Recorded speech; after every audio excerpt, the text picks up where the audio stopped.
All right. So before we dive into the guide, I wanted to start with telling you, who we are as an organization. Code for America is a civil tech organization that partners with government at all levels across the country to build digital tools, change programs and policies. We do this work by using human-centered technology to improve public service with the goal of making sure government works well for all of us. Next slide, Bree. The Clear My Record team here at Code for America, which David and I both work for, we collaborate closely with the Clean Slate initiative to support advocates in successfully passing and implementing automatic record clearance policies. Next slide. Our work is really rooted in this idea that making automatic record clearance a routine government service is the most effective way to removing barriers caused by the criminal record. Next slide, please. And then I'll toss it over to Alex to talk a little about the Clean Slate Initiative. Awesome. Hi, everyone. Thank you for making the time to be here with us today. My name is Alex Williams. I'm Chief of Staff at the Clean Slate Initiative. For those who don't know about the Clean Slate Initiative yet, we are a bipartisan national organization working across the country to support state-based organizations and lawmakers interested in passing and implementing clean slate legislation. We're really fortunate to partner with Code for America, among others, but really with Code for America on the technical elements of preparing states for implementation, which they will dive into today. Since the first clean slate law was passed in 2018 in Pennsylvania, we've been excited to see 11 more states pass what we consider clean slate legislation, paving the way for an estimated 15 million people to be eligible for a partially or fully sealed record. Implementation is a critical part of ensuring those millions of people and hopefully millions more actually receive relief. So when we talk about implementation, it's about process and policy and technology, but really at the end of the day, it's also about people, making sure that people receive a relief from this policy. And our work on implementation is led by our new implementation director, Katie Sabota Kindle, who's on the line. If you want to just give a quick wave, Katie, if you're out there. Here I am. Hi, Alex. Awesome. Katie joins us from her previous role at Community Legal Services in Philadelphia, where she was instrumental in implementation efforts in that state. Um, so as Candace mentioned, CSI and Code for America partner really closely, and they have been a great partner to us from the start of our work on Clean Slate. I'll end with sharing that, our ultimate vision at CSI is that people will no longer be defined by their records and will have the opportunity to contribute to their community, have a fair opportunity to work, to get an education, and achieve their full potential. And implementation is a really critical part of that. So we're excited about this resource and this conversation. And to that end, and to ground our conversation today, we wanted to play our new PSA video quickly just to remind us all kind of what this work is focused on and who we're working with and for. And after that, Code for America will kind of take it from here through the presentation. So thank you all again for being here.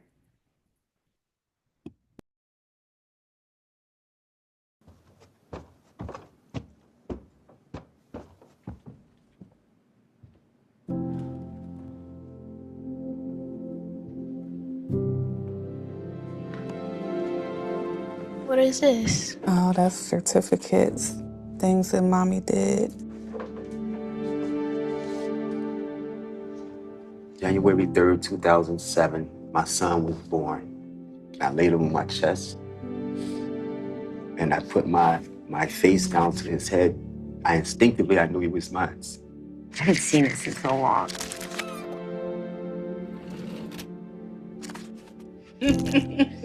This is funny. I was your age in this picture. 14. Yes. This right here is a picture of my 18th birthday. It makes me crack up every time I see it. Oh my God. Oh God, I don't even know You if I read can. that to me. A lot of these letters is letters that I wrote to my son. He was 4 or 5 years old at the time. that I was away when I was incarcerated. I said, "You look so handsome, like a little man." I wish you could see what I see. You are beautiful, gorgeous, and amazing. Remember that? This was that day. It's my first passport as an adult. Adoption paper. Oh, wow. One of the many cards from my daughter. A little keepsake that I hold on to. Yeah, you was the old chip off the old block. It's like looking in a mirror.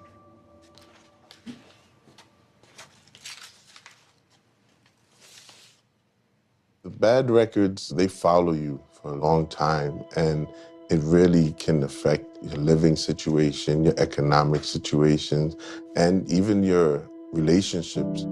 It's one of the reasons why I lost custody of my son. I applied to 5 universities who denied me.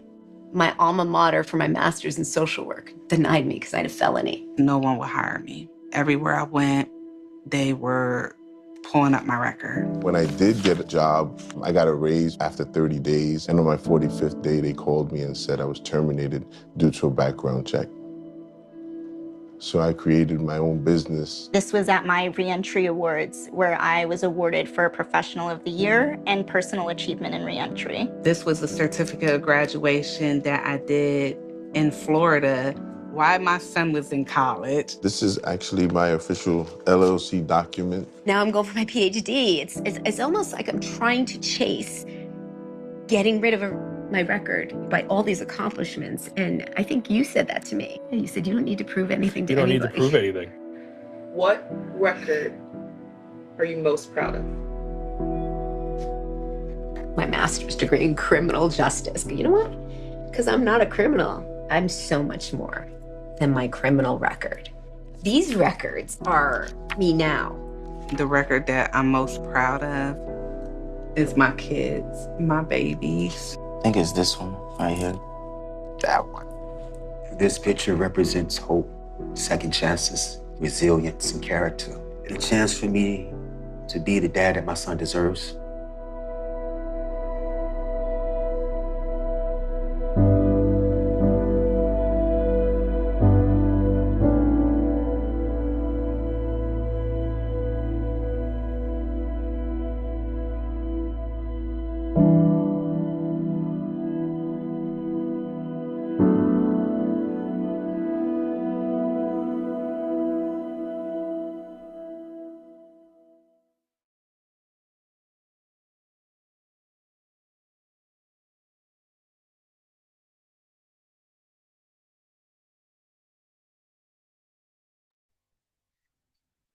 Oh, I love that video. I always got to make sure not to tear up whenever I see it.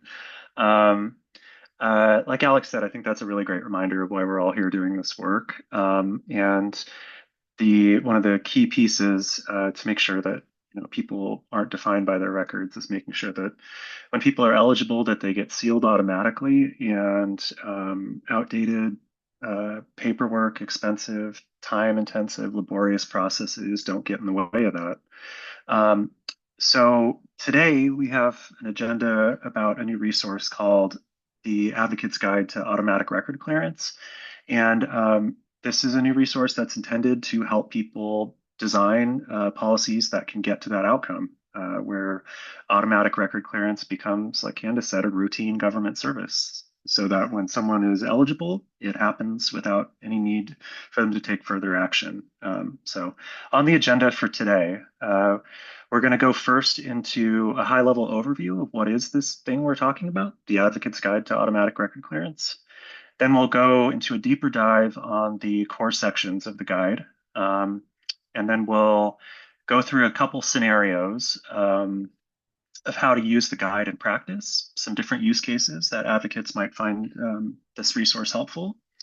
And then we'll round out with a discussion of how Code for America and the Clean Slate Initiative collaborate to support advocates in developing policies that are technically feasible.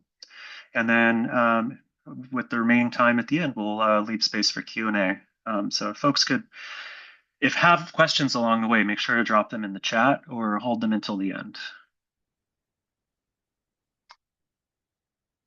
Next slide, please.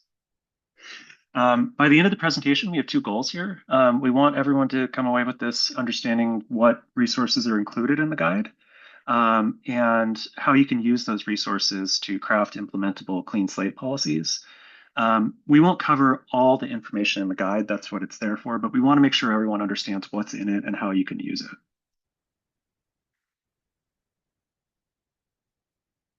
So first up on our agenda, what is the Advocate Guide? Like I said, this is a new resource we've put together. Code for America has been involved in automatic record clearance policy and implementation support for more than 5 years now, and we've worked in more than 20 states at this point. So we've tried to take all of the information we've learned working with advocates, working on policy, working with government, and distill it into a guide that presents foundational info for people so that we're all on the same level and understanding the same systems involved. And then how do you build on top of that to make sure that that information is getting put into policies so that government can actually implement it. And that's the key idea here. We call this technical feasibility, and I'll go into it a little bit more in a moment, but the idea is that this guide is a resource that advocates can use to help create policies that are based on the systems and data and government aspects that are all needed to make sure that Clean Slate can actually happen.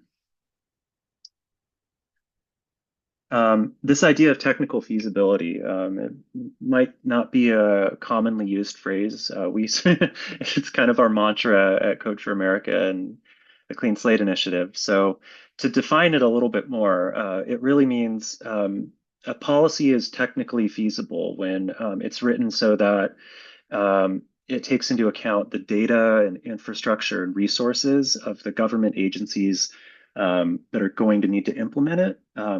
The policy takes into account all of those things. And specifically, that means, for the eligibility rules, like which records are eligible for automatic record clearance, making sure that those things align with data that the government agencies actually have. It means eliminating manual steps. With a lot of the traditional petition-based process, there's a lot of paperwork shuffling around, a lot of people calling each other up and emails getting sent. So as much as you can, removing those kind of steps. And then streamlining the amount of back and forth between different agencies so that when the data is flowing across them, it flows efficiently and there aren't a bunch of roadblocks and bottlenecks. One last point on technical feasibility is that when you ensure that your policies are as technically feasible as they can be, it helps them pass, which is important up on the front end. Because if agencies believe that they can actually implement them, then they're less likely to push back on them or raise concerns. And then two, it's really important for a policy to be technically feasible so that it can be implemented because that prevents delays and prevents the odds that there could be repealed momentum or damaging trust in the movement. If you have a policy that just can't be implemented and delay drags on, it could lead to really bad outcomes.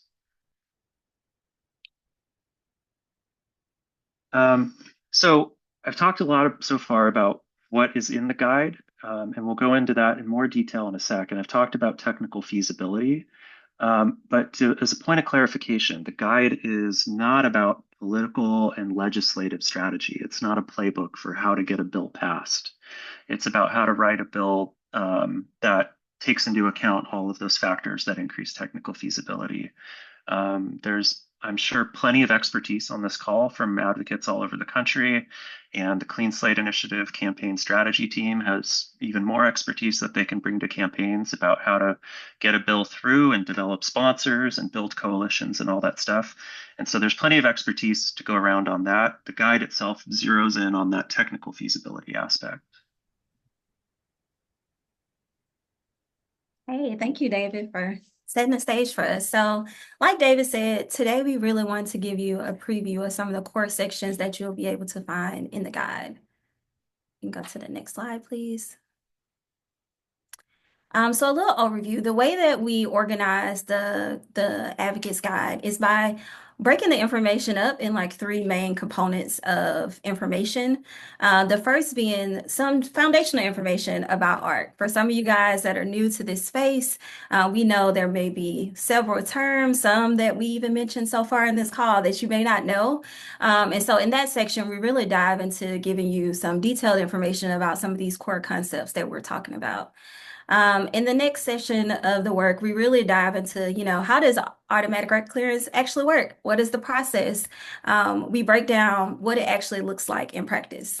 And then the last bucket of the content, which is probably the most important that's in this guide, is really the technical best practices that we've developed over our years in this work. We really wanted to create this content to give you some guidance on how you can actually craft your policies to be more technically feasible.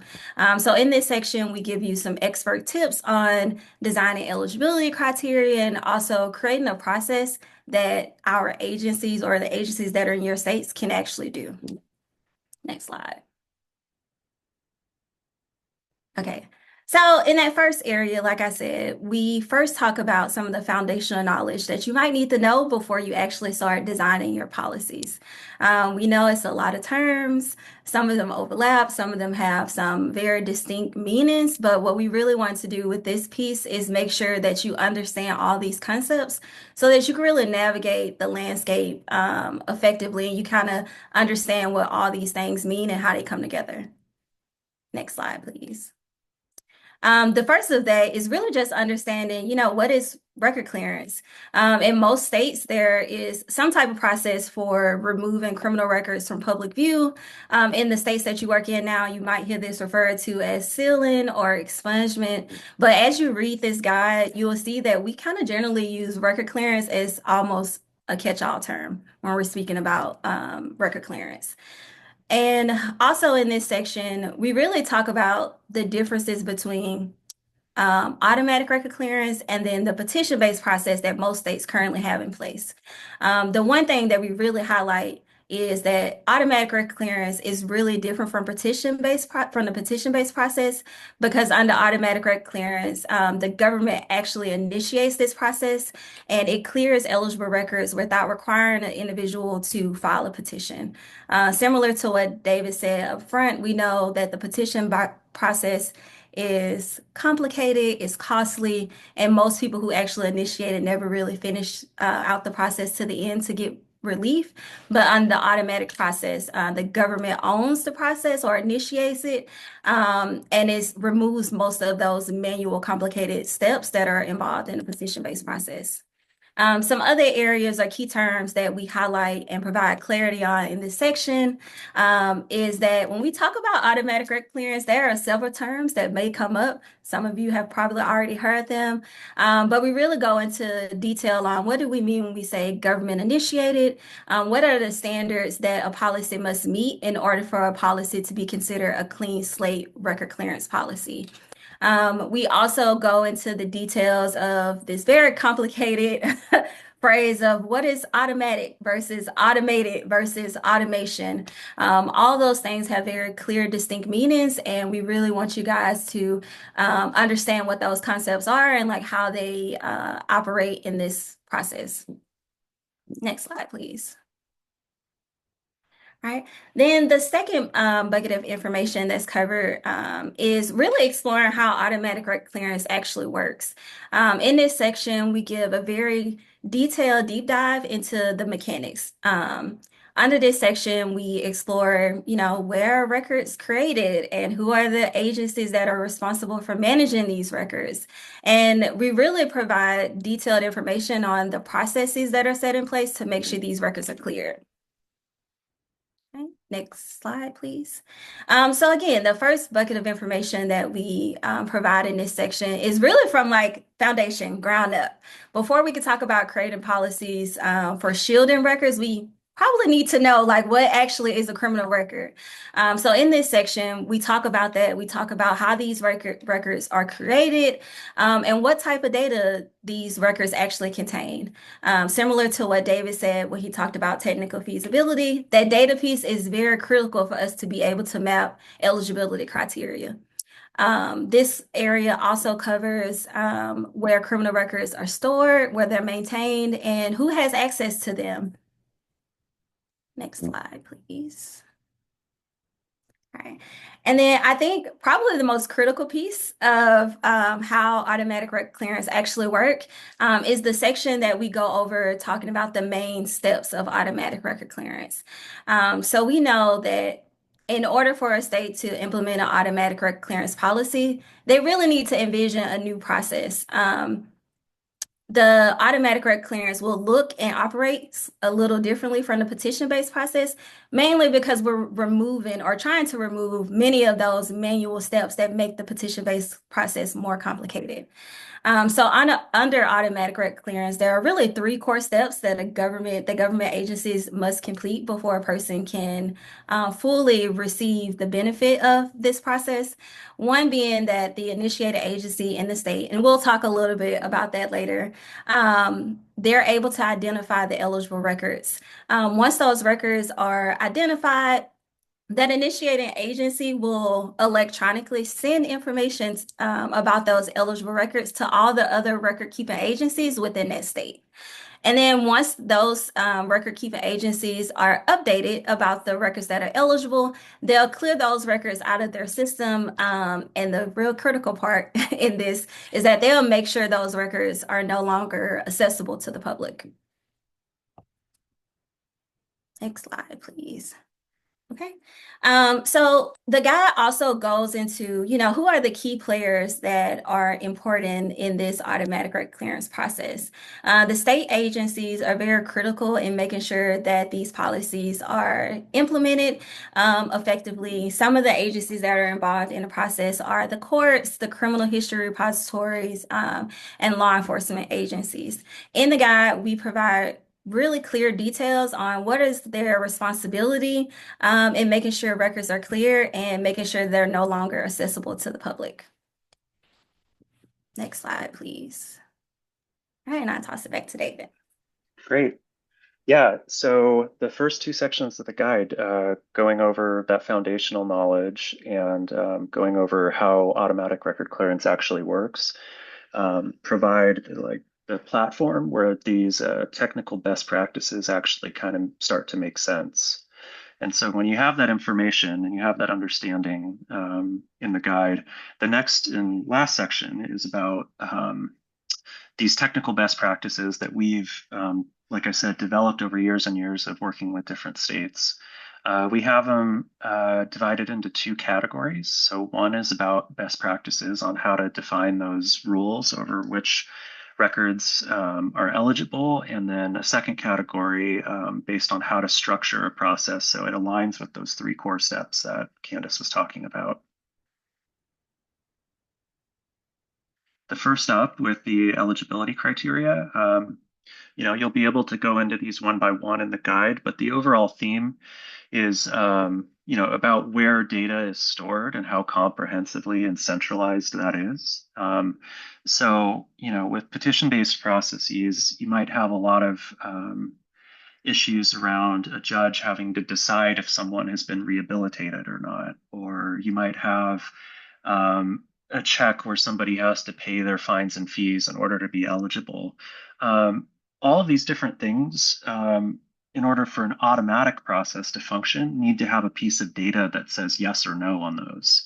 And the agency that has the best set of data should be the one that determines which records are eligible, but it's not going to have access to all of the different types of data that the regular petition process would have. And so the best practices in this section are about how to determine which agency has the best data and how to structure your policy that it's aligning with the types of data that they have and not requiring them to pull things from places that they can't access or might not even exist.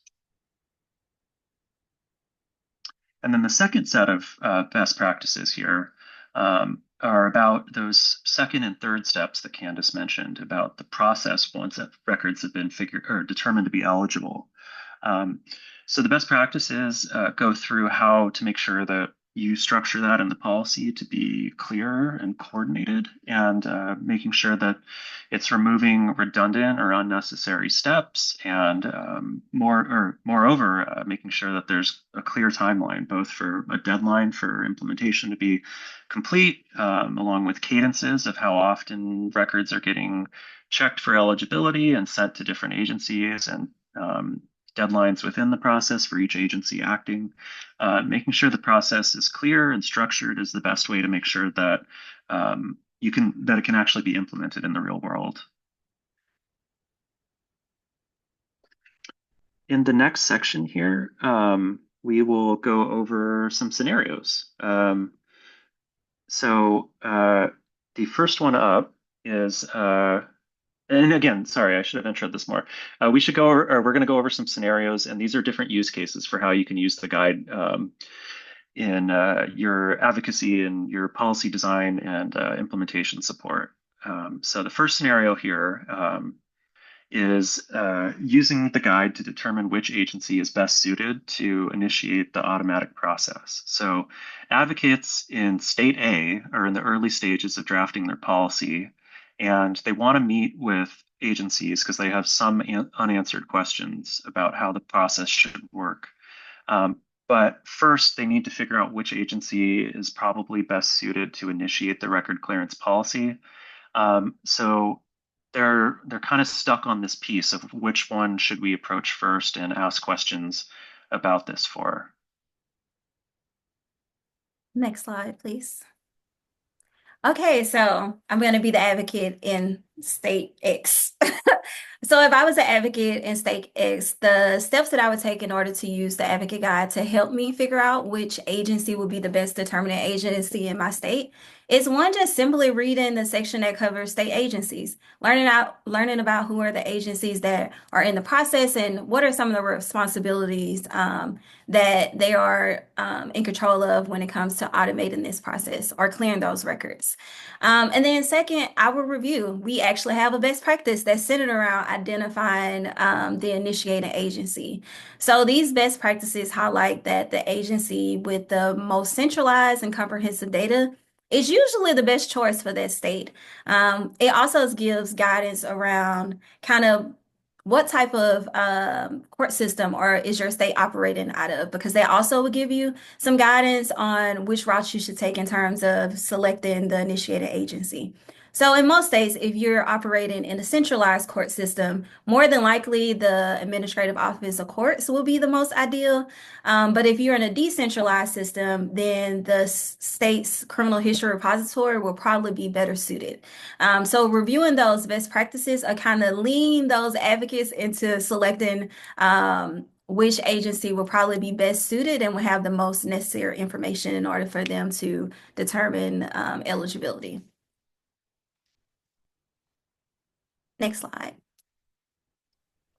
So the second scenario is how to use the guide for making a case for amendments to a policy that's already been passed in order to improve technical feasibility.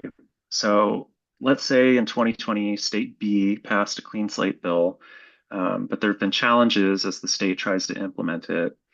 Advocates are looking into the possibility of a follow-up bill, and they want to suggest ways to improve technical feasibility to help get implementation back on course.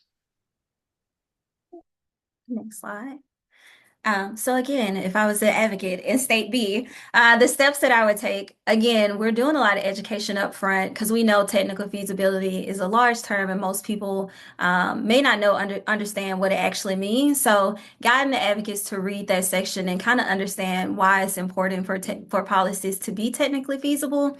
And then two, I will just go all the way to the end of the guide and go to the page that covers the best practices. If you see this image here, if you're in the guide, we actually have a one-pager with all the best practices that cover eligibility criteria and also process criteria.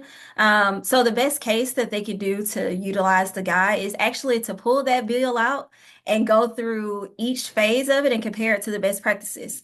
They can highlight the areas that they might need to change based on the best practices, or even look in their bill to see, oh, this might actually be A technical challenge, for instance, if your current bill says we're doing out-of-state checks and the agencies aren't able to do that, if you look at the best practices, it can guide you into removing that from the actual legislation. Next slide, please. Great. And then the final scenario here is how to use the guide to explain automatic record clearance to important stakeholders. So advocates in State C are meeting with Senator Jones to discuss their Clean Slate bill. Senator Jones is a longtime supporter of record clearance legislation, and she was pretty instrumental in getting the original petition-based system set up. But she doesn't know a whole lot about automatic record clearance. So the advocates are wondering how they can explain the difference between petition-based and automatic, and then give her some education on what would need to be in the new policy and how it would be different. Next slide, please. So we know this is probably one of the most common questions that many of our advocates get, especially in the beginning stages of trying to write a clean slate policy. So I would recommend that those advocates actually read our sections that cover automatic record clearance. We go into really good detailed about, what is the process, the definition of automatic record clearance, really shifting the onus from individuals filing a petition to the government initiating the process. We go into details about the role of technology in this process and how under automatic record clearance, we really try to reduce many of those manual steps that the agencies are taking. And then probably the greatest thing is that the scalability of automatic record clearance provides relief to more people. And it makes the process way more accessible than the petition-based process. And then also to beef up the argument for the differences between automatic record clearance and the petition-based, those advocates can actually get details on, what are the core steps that are in the automatic process and how does that differ from the state's current petition-based process. Next slide. So we know that was a lot. We did a very high-level overview of some of the things that you will find in the guide. But the one thing that we really wanted to emphasize while we have you on the call is that we're looking at this as just the advocate guide as just a starting point. We will continue to support advocates in the Clean Slate initiative to make sure these policies are implemented and that they're written to be technically feasible. And so we really want to dive into some of the support that we can offer you guys as you go through your campaigns. So some of that support could look like if you have a bill, if you have a concept, if you have a draft, if you have an idea, we would love to see it and help you guys tailor some technical recommendations or integrate them within your policy so that we can make sure that it's feasible. Within those recommendations, we can provide tips on the eligibility criteria and also what steps your state agencies should take to make sure that they can actually implement the bill. Some of our support also looks like we love talking to state agencies that are involved in the process. Not only do we want to learn about some of their technical and data needs in the state, but we love to hear their feedback on the actual bill that we're presenting and see if there are any technical issues that may come up, given some of their technical challenges that are in the state. And then three, some of the other resources that we offer is if a bill is being introduced and some amendments pop up or some changes might take place, we also still can support you in identifying technical challenges, but we also want to collaborate with you and find solutions on how we can solve for some of those challenges. All right. You want to go back to the previous slide for us for a second? There's a few more ways we can support folks during the policy campaign. Similar to reviewing proposed amendments that might come up during a legislative session, a lot of times bills will, especially when it's introduced and you start getting a hearing, there'll be feedback on the bill. This could be, hearing testimony, sometimes in a fiscal impact estimate. There'll be different ways that feedback about the bill, either from agencies or opponents in the legislature, starts bubbling up. And we can help you evaluate that feedback through a technical lens and help sort out, what is based in reality versus, what are things that we need to look into more? Where do people have a point? But we can help evaluate that external feedback through a technical lens. Similarly, we can also help you draft technical talking points. It can be really difficult to explain automatic record clearance and all the different needs. A lot of times, you'll run into legislators who are very committed to keeping the status quo, and they'll be open maybe to the idea of removing the petition process, but they want everything else to look the same. So that's one example, but there's plenty of places where it could be useful to have support in understanding how to describe these systems, how to describe what's in the policy, why it makes it more implementable, et cetera, et cetera. And then finally, one of the specialized things we do in our meetings with state agencies, there's some things that just are technical by nature, involving technology, and it's not something you can really solve for necessarily with policy design and using best practices. Sometimes it really does come down to a technical issue. And so we meet with state agencies and provide demos of proofs of concept to show how they can apply technology to solve common challenges that bubble up across states.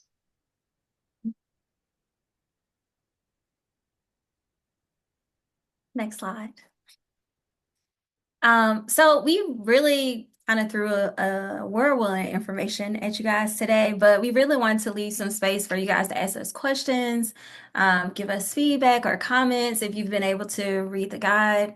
But this really is the audience time to shine.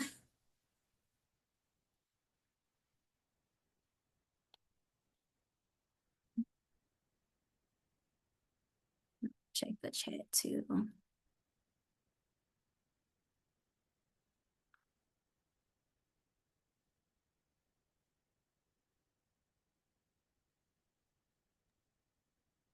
Candace, it looks like we have a question about when this recording will be available and where it will be available. I didn't want to speak on CfA's behalf for that, but I know that CSI is planning to put the recording of this on our YouTube channel, and that'll likely be available tomorrow. But we can also send a follow-up to the attendees for this webinar and make sure that y'all get the link when it is ready. Yes. There's a question in the chat. Has CSI spoken with anyone in government about ARC at the federal level? Yes, we have. I can jump back in on that. So we have two federal bills right now. Obviously, lots of change happening at the federal level, so we're monitoring that. But one is the Federal Clean Slate Act, which would create an automated process and a petition-based process for the first time for people with a subset of federal records. And then we also have the Fresh Start Act, which is about unlocking new federal funds to help state agencies with implementation costs related to clean slate legislation and automatic record clearance. So we've been in very early conversations around the implementation side of that, given we still haven't passed the bills yet, but we have started some preliminary conversations there, and happy to connect you to our federal legislative director, Reginald Darby, who oversees all of that work and can speak to that in more detail.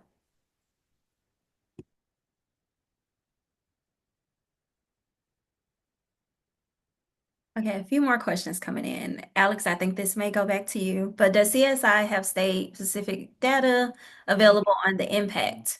Yes, what a great question. Thank you. This is a perfect plug for our data dashboard. We do. Morgan, if you can find that data dashboard link and drop it in there, that'd be great. We'll also send it in a follow-up. Oh, Laura, you're on the call. Perfect. Do you want to speak to this quickly, Laura, our director of research? Yes, thanks. Sorry. Oh, hold on. It's technical issue, sorry.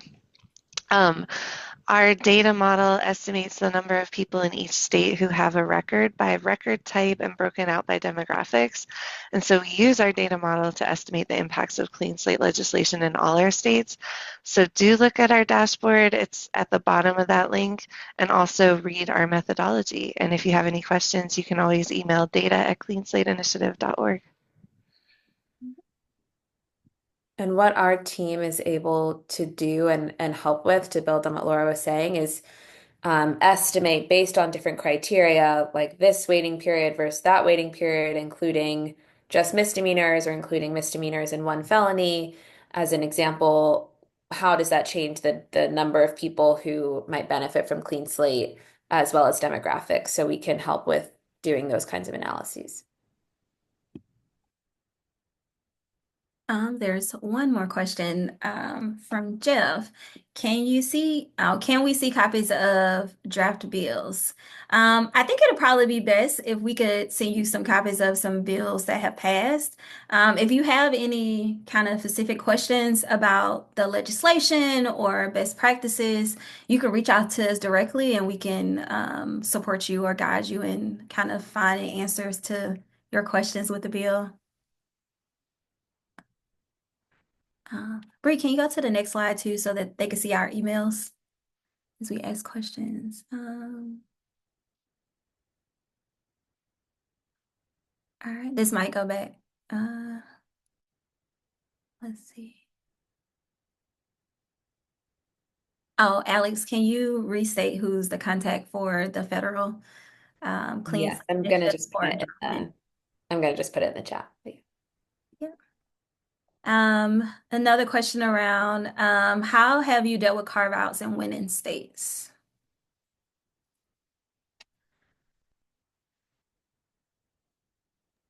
It's a good question. It's very state specific because, as many of you know, no state is the same. So we take a really kind of curated approach to that based on the guidance and advice from our state partners who know their policy context the best. Generally, what in relation to this conversation on implementability, what we really try to emphasize is that in a policy compromise process, we want to really try to hold true to implementability, right? And so if a carve out means it's going to lead to an eligibility criteria that requires a whole new set of manual work because the carve out that is being asked for isn't something that's consistently tracked in a data field, we would advise our state partners to really say it's not going to make it clean slate anymore if it's going to be a ton of manual review to check for a specific kind of carve out. There are times when carve outs are something that could be automated because it corresponds to a specific data field. And in that case, it's really about the kind of political context of the state, the will and strength of the different legislative sponsors. Um, and really, we've found a lot of success in just building a broad tent of who supports this work, who are the champions who can speak to um, why Clean Slate is important, and doing so in a bipartisan way, particularly in our more conservative states, but in every state, that's the kind of coalition we're trying to build.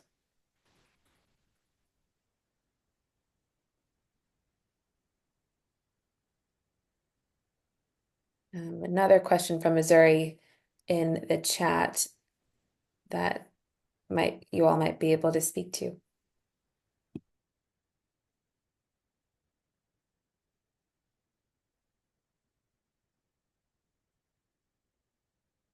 Oh, yeah, sure.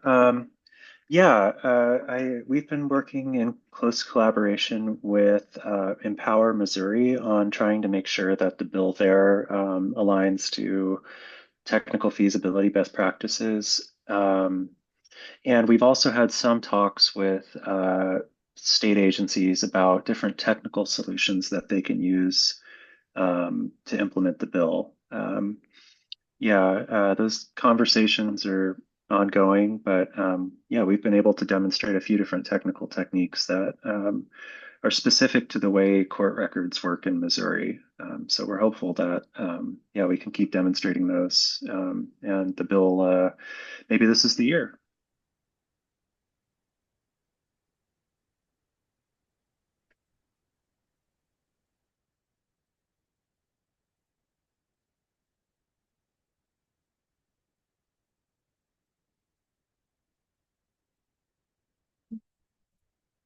I was trying to give it a second to see if there are any other questions that'll pop up in the chat. And if there are, please feel free to drop them in.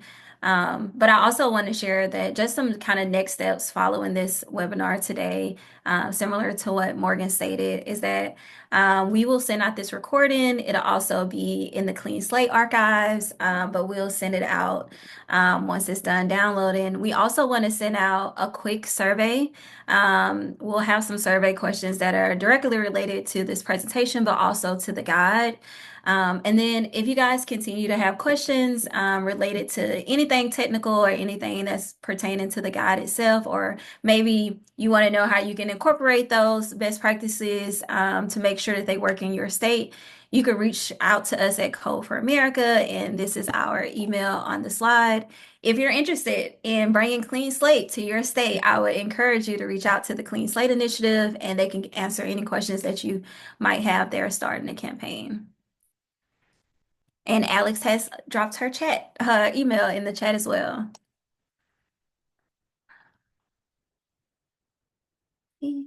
I don't see any other questions, so I might give you guys 5 minutes back. But I really want to thank you guys for joining us today and allowing us to talk more about the Advocate's Guide to Automatic Record Clearance.